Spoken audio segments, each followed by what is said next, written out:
Chair now recognizes the gentleman from West Virginia, Mr. Mooney, for 5 minutes. Thank you, Mr. Chairman. So nearly 20% of the U.S. population lives in rural areas, and yet businesses in rural areas raised under 2% of the total capital over the last 3 years. In my home state of West Virginia, no city even has a population greater than 50,000 people in the entire state. So, Ms. Howe, can you elaborate on some of the capital raising trends for small businesses in rural areas versus those in big cities? And a follow-up to that, why is there such a large discrepancy in the trends? I'm sorry, can you repeat The second part of that is, why is there such a large discrepancy in the trends? First, my brother played basketball for West Virginia. All right. I'm not sure I completely understand the question about the trends, but the trends clearly in our market and what I see in my other fellow small fund folks who are building small funds in other states, because we're a co-investment model, so we have to have another venture investor in our round in order to invest. And what I've seen is it's broadened out who people like me, I'm 66 years old, female, are starting funds. They're not all young white males, so we all have different experiences, and I think these smaller funds are being started by people who then are broader in thinking and how they look at the kinds of deal flow they might look at. There's one proposal I have seen regarding angels and demo days, and I'd like to address that in some of the smaller areas.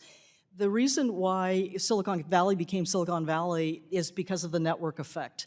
They knew each other. They were in a small community. It was like a small town that the investors and the entrepreneurs got together and helped one another, funded one another.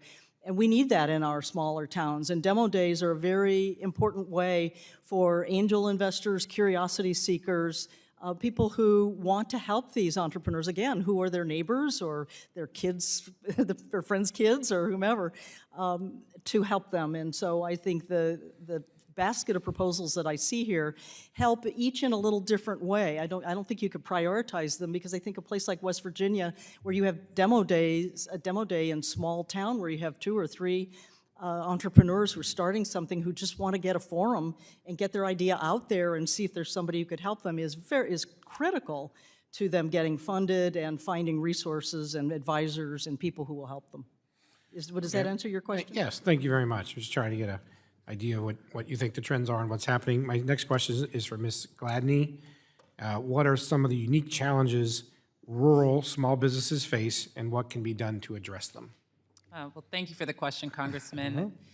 The biggest thing that I have experienced and I've witnessed is that this is a relationship-based industry. And so if you're living in an area that does not have an established ecosystem or established network, then you have no network. And so, unfortunately, the way that the system is currently set up right now, it doesn't bring people in, it keeps people out. And so that's what's happening to rural entrepreneurs. If you're not connected to the ecosystem, if you don't have that within your community, then it's extremely difficult for you to infiltrate the system. Thank you. I mean, I assure you rural poverty is real. It's not just in the big cities. Internet connectivity is an issue, especially the high-speed internet. The basis of population where you can crowdfund may be harder to find. So last week, the House, thank you for the bipartisan support. The House passed my bill called Expanding Access to Capital for Rural Job Creators Act.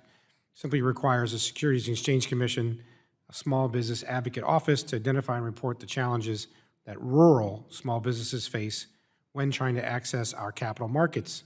That's only one step. We must do more. So I look forward to working with this committee to make sure rural small businesses aren't left behind like we face these challenges in West Virginia. So thank you, Mr. Chairman. I yield back.